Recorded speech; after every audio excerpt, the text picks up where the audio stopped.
Welcome to the Old Time Radio Westerns. I'm your host, Andrew Rhynes, and before we get into this episode, I wanted to do a little PSA and remind you that I put out multiple shows a week of Old Time Radio Westerns. You can check them out by going to otrwesterns.com or looking up OTR Westerns on your podcast application of choice. We're releasing over 10 episodes a week so far, about 100 a month. So definitely want you to check that out. Again, otrwesterns.com and check it out. I also wanted to invite you to check out my sister podcast site, OT Netcast, and that's Netcast. So OT Netcast, Netcast, otnetcast.com. We're currently releasing mystery genre shows, and this is shows like The Shadow, Escape, Suspense, and The Whistler. And we have plans on bringing other shows to the network for you guys to listen to. So it's my non-Western old-time radio channel that I can kind of do other genres that not only I like, but hopefully you would like too. You can check us out by going to otnetcast.com or searching OTNETCAST on your podcast app of choice. Now let's get into this episode. This episode's Frontier Town. Originally aired in 1949, and the title is Trouble is His Target. Frontier Town, the saga of the Roaring West.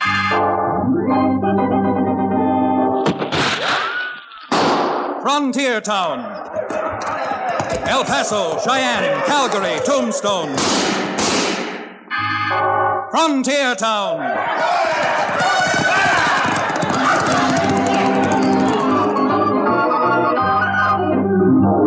Here is the adventurous story of the early West, the tamed and the untamed. From the Pecos to Powder River, Dodge City to Poker Flat. These are the towns they fought to live in and lived to fight for. Teeming crucibles of pioneer freedom. Frontier Town!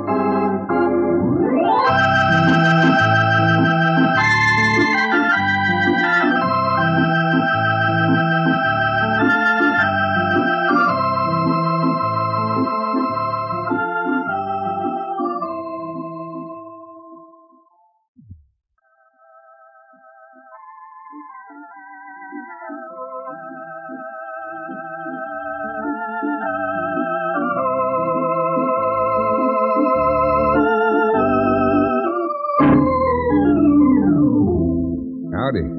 Chad Remington's the name. Occupation, frontier lawyer. From a little cow town called Dos Rios. Avocation? Well, although I don't go out looking for it, I certainly get a lot of trouble dragged to my doorstep. And I must admit I don't mind too much cleaning it up. You know, out on the frontier, things are pretty new. Pretty rough and ready. Although the land is rich, it sure needs water and plenty of it to keep it going. In fact, in some places, water rights and the control of water is sometimes worth the price of a kingdom. But to show you what I mean, let's take what happened not too far from my hometown in another little saddle stop called, believe it or not, Dry Gulch Springs. The water over in Dry Gulch became very valuable. As valuable as the price of men's lives. The trouble all started one day when two men described in my book as Motleys sauntered into the Gilded Cage Cafe and sat down at a table, just as Lulu, the cafe entertainer, was ending a song.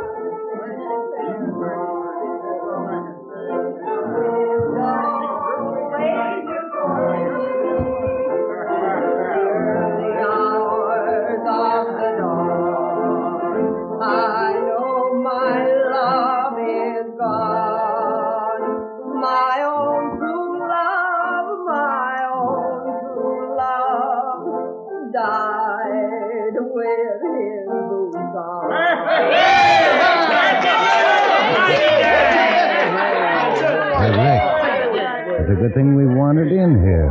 Now, Bert, what do you mean? That gal, that singer. We can use her. Well, I sure could. Look, knothead. I'm talking business. You go over and introduce yourself to Miss Lulu. Yeah? Yeah. Then tell her I want to see her. I'll be waiting for both of you up at the shack. Oh, but boss, if I... Go on, do as you're told. I ain't got all day. I'll get moving.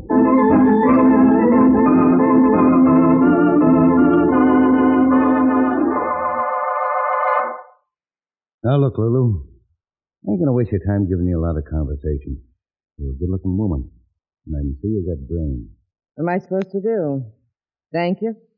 I'm not making no bones about it. The crowd I represent can use you, and we'll pay for it. Agree? Yeah, you're starting to sound interesting. Who's this, crowd? It's a company, see? A water company. Uh-huh. You see, another outfit's got the franchise to build a dam up here at Dry Gulch. According to the franchise, they got to finish before the 15th. If they don't, well, my crowd gets the franchise. That got to do with me. Plenty. When I saw how all those men over at the Gilded Cage went for you, I just got the notion that the construction gang working for the other water company would do the same thing. So you made it your business to see that they quit work. Well, that's the way your song goes, You want me to get the men working on the dam to quit. Sort of like the Pied Piper of Henry. In this case, it might be the Pie-Eyed Piper. And you've got the pipes to do it. Mr. Burke, there's just one teensy little thing you haven't told me yet. What do I get out of this? Oh, let's say 10,000? Let's say 30,000. That has a nicer ring to it. What are you trying to do? Hold me up? Better quit bargaining, Mr. Burke, because I've got an idea this other water company would pay me $50,000 for the information you've just given me. Why, you little... Has 20,000 got a nice ring to it, too? Well, it don't ring like the Liberty Bell to me, but... Okay. You just made yourself a deal. Now you're talking. Hey, Rick, give me a bottle of something and a couple of glasses. Lulu and me are Don't get nothing. Yet, Rick. This deal's not closed until I got 10% of that 20,000 in cash.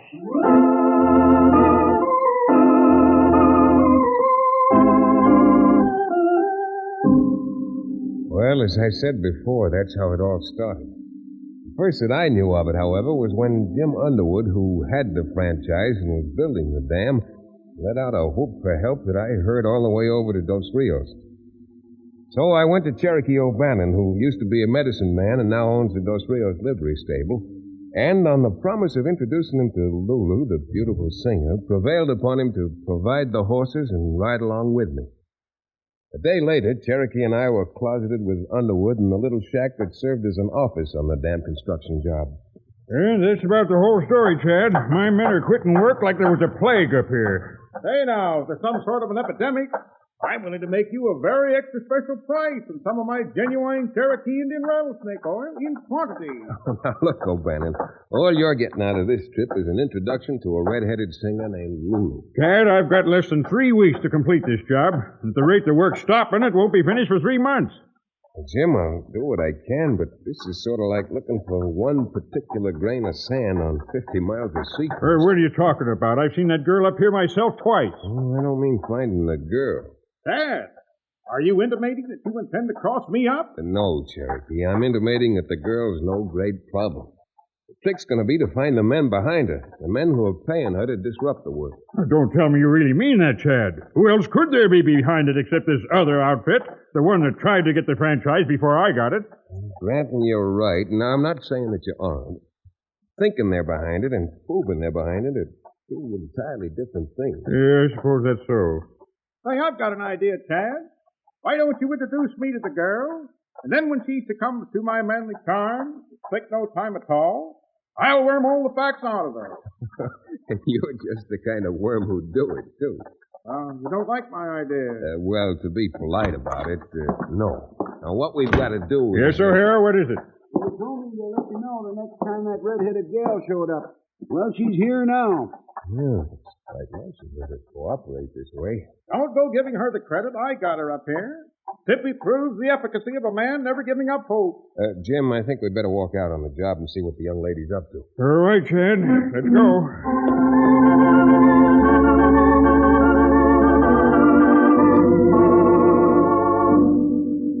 Well, it was about 100 or so yards from the office to the job itself, and the walk down there gave us a pretty good chance to observe Miss Lulu. I Don't mind saying she was well worth observing. I sure couldn't blame the men for gathering around her. Her face was a little hard, but pretty. She was round in just the right places.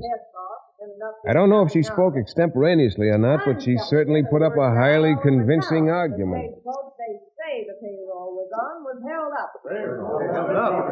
Of course, they say the payroll was on that coat. That gal's right. Why should we go on working if we're not going to be paid? Hey, listen, man, that's nothing but a bald-faced lie. Hey, you call me a liar, will you, Underwood? Why, you blast... Jim, look out! What's the matter with you men, anyhow? You all gone out of your heads? Mr. Underwood says the payroll's going to get here, then you're going to be paid. He's the man who should know. I don't know who you are, mister, but I agree with you. Mr. Underwood should know. That's the whole trouble with him. He doesn't know anything about what's going on. And maybe you can explain just how you happen to have advance information on the payroll being stolen. Information of that kind should be interesting only to a sheriff or another water company. That's so? Oh, which kind are you? A tin horn sheriff? Madam, if you'll pardon the formality, permit me to introduce myself, and then I'll introduce you to Mr. Remington. My name Cherokee, let's skip the social amenities and face a few facts. First, you want to know if I happen to be a sheriff, miss. Would it make any difference to you if I were? Yeah, it might. I don't think jail would be so bad if I had a good-looking, curly-headed six-footer like you two. See that I was locked up every night. That's sure a good one, Chad. She certainly... Oh, I guess it was with that. She was trying to make a fool out of you. Would that be so hard to do? Probably not. Probably foolish standing here and talking to you about something as ridiculous as this rumor you're spreading around here to stir up trouble. Rumor my eye. I'm telling you, boys, there'll be no payday for you. And I'm telling you there will be. Are you going to take this woman's word for it or believe Mr. Underwood? Now, look, man, you've been on this job 3 months or more, and you've been paid every week, haven't you? All right, then. Go on back to work. If payday doesn't roll around, remember, they got laws in this state to see that a man gets paid.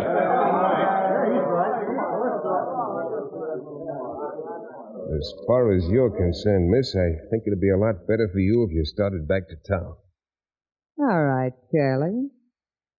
But if you get down to town, look me up. A man who's as persuasive as you are in broad daylight ought to be really something at night. Go on, Shirley. What I just told you is no idle. And I do believe you swept the little lady off her feet. I'd sure like to sweep her off her feet and put her where she belongs. In your arms? No, in jail. In jail is just where she belongs. Jim, where'd you say she worked in town? What was the name of that cafe? Gilded Cage. Why? Because if you don't mind riding along with us, I'd like very much to go into Dry Gulch. See just what sort of birds actually flutter around inside the Gilded Cage.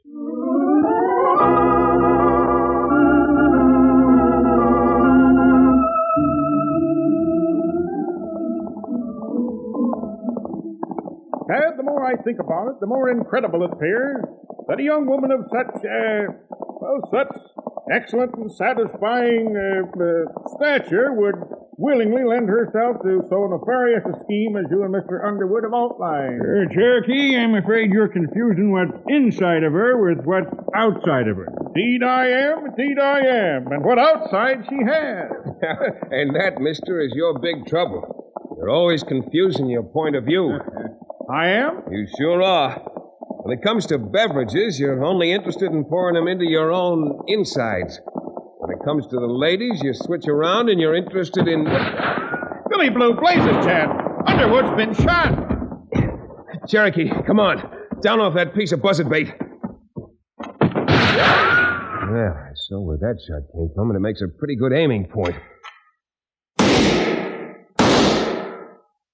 Look at them run, the yellow-souled vulture.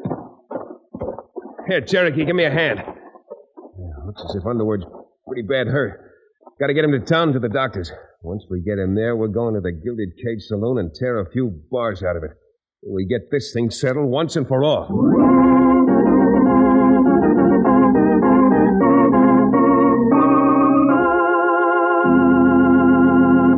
We'll return to the second act of Trouble is His Target, our exciting frontier town adventure, in just a few moments.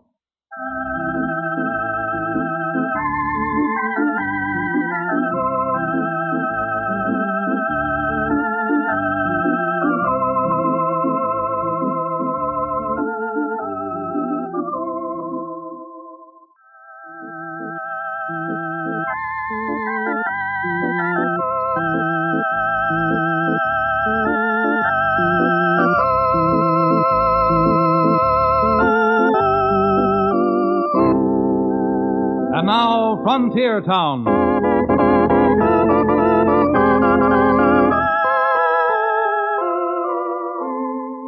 Well, as I said, a lot of troubles have dragged to my doorstep, and this one was about the worst yet.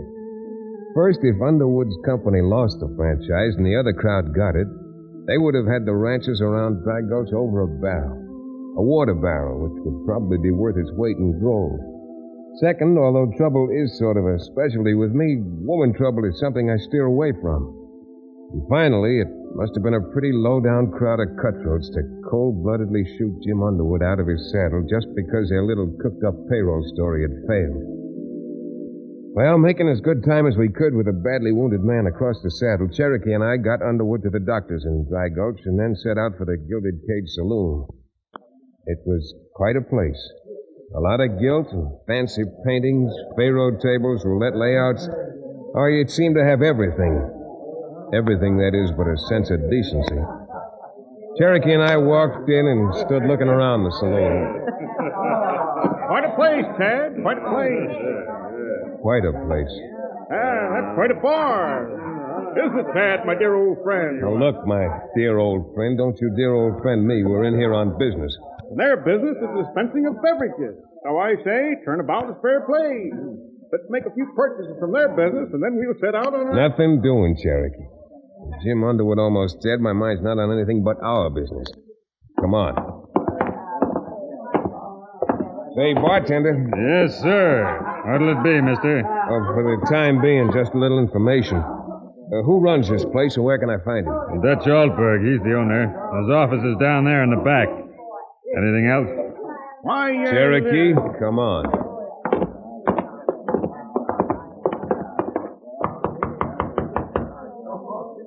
I'm in.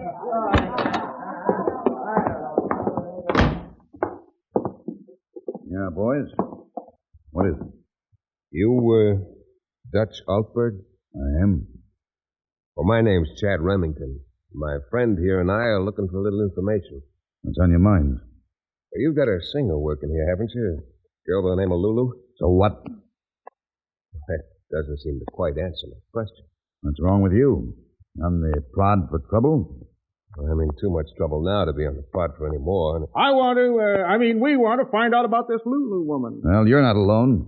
So do I. I'm afraid that answer's a little too cryptic for me. Does the girl work here or not? She didn't. But not anymore. Dad, she's flown the coop. Our little pigeon has flown the Gilded Cage. Cherokee, will you just take a deep breath and simply hold it? Well, what happened? Did you fire her? Did you fire a gold mine? Oh, Berg, why is it so difficult to get a direct answer from you? Look, my friend, I don't hanker after that kind of talk, and I don't like that tone of voice. I don't care what you like or what you don't like. I'd like a few answers. Unless, of course, you got something to hide. You are on the prod for trouble, aren't you? I wasn't when I came in here.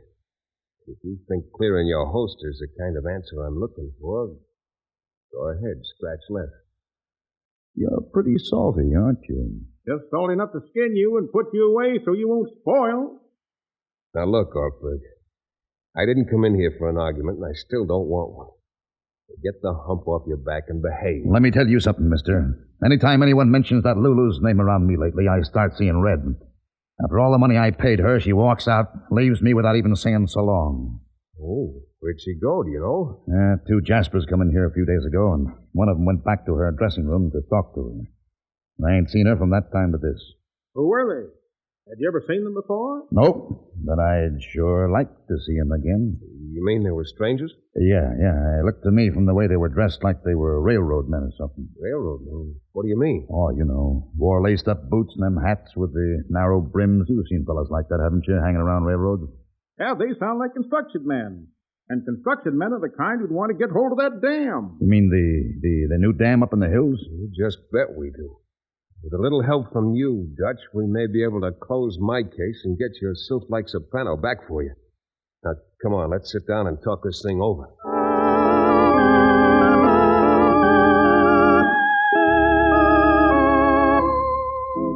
Well, after Dutch got over having his back up, we found out that Miss Lulu had been, or posed as being, the apple of his eye. He was most anxious to get her back, and on our promise to help him, he told us what he knew.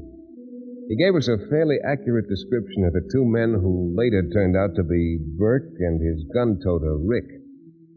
And with that description to go on, we went over to talk to Mr. Underwood at the doctor's house, where, fortunately, he was resting pretty comfortably.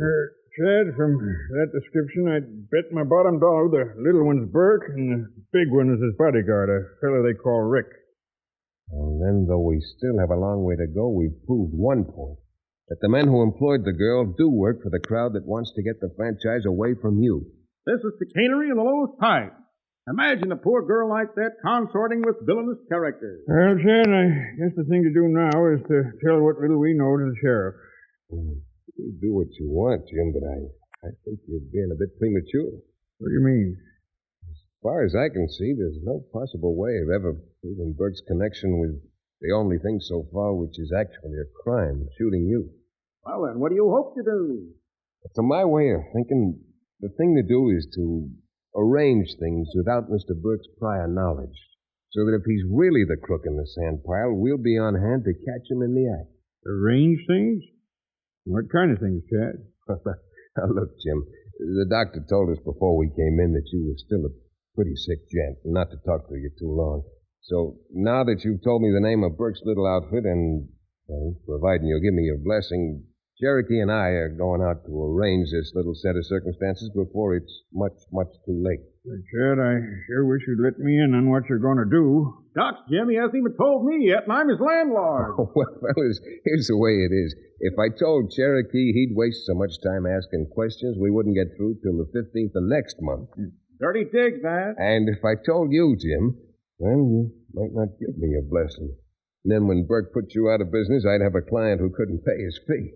So, under those circumstances, I think the O'Bannon and I had better be off and running.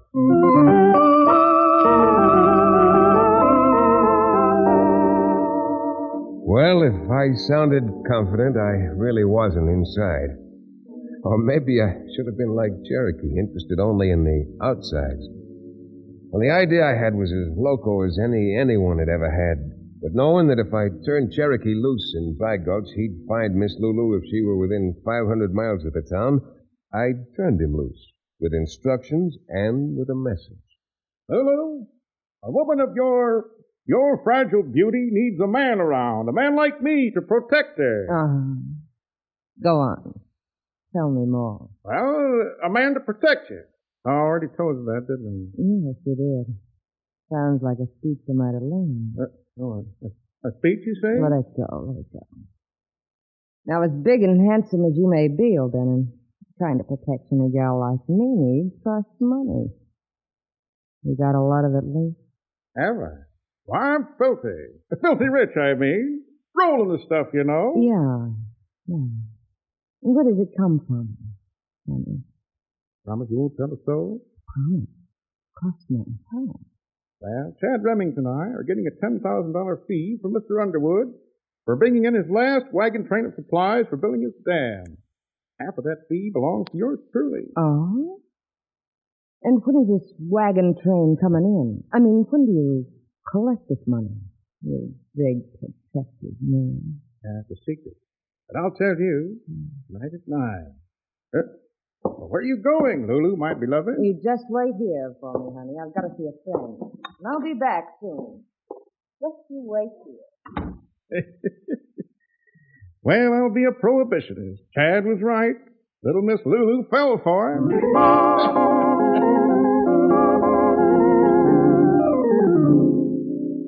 Little Miss Lulu sure did fall for it.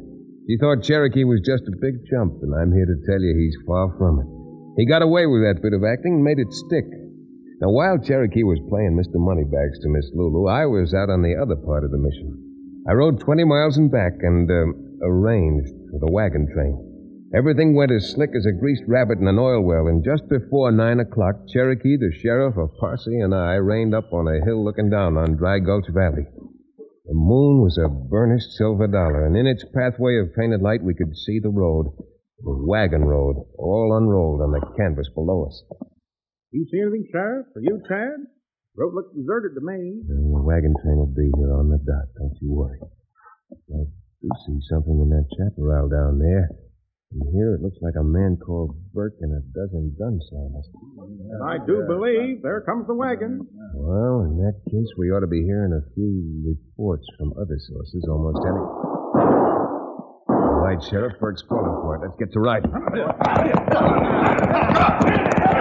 That's it, boys. Now let's go get him.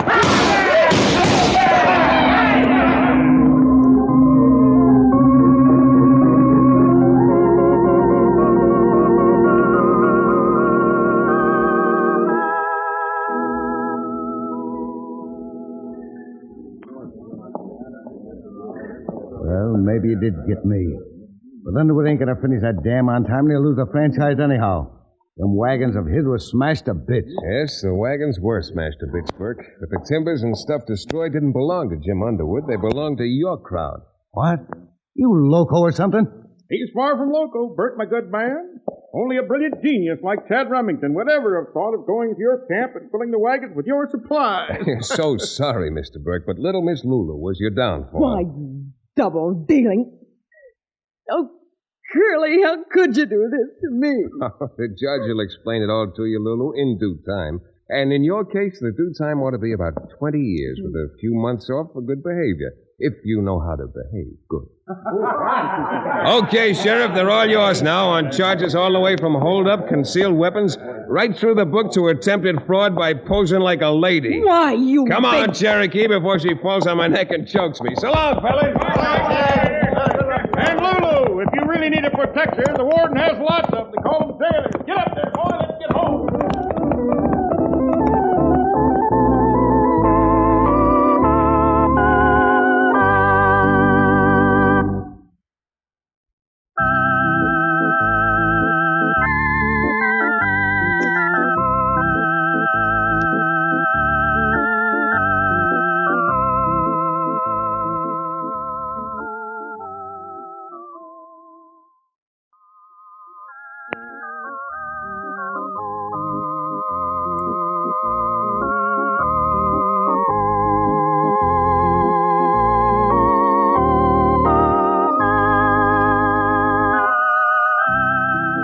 Frontier Town, starring Tex Chandler and featuring Wade Crosby, is a Bruce Ells production.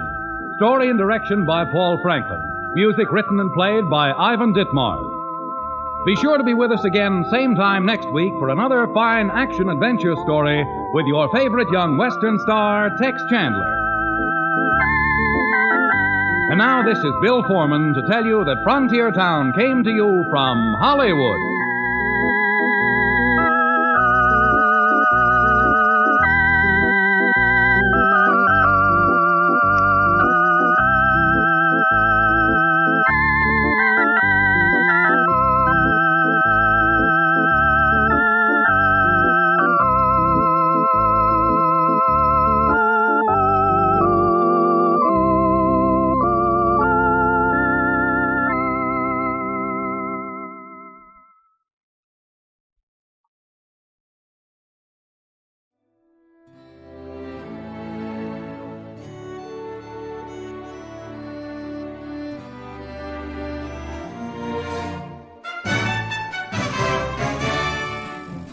This has been a presentation of OTRWesterns.com and we hope you enjoyed. Please take some time to like and rate our shows in your favorite podcast application. Follow us on Facebook by going to otrwesterns.com/Facebook. Subscribe to our YouTube channel by going to otrwesterns.com/YouTube. And send us an email, podcast@otrwesterns.com. You can call and leave us a voicemail, 707-986-8739. This episode is copyright under the Attribution Non-Commercial Share Alike Copyright. For more information, go to otrwesterns.com/copyright. Have a great day, and thanks for listening.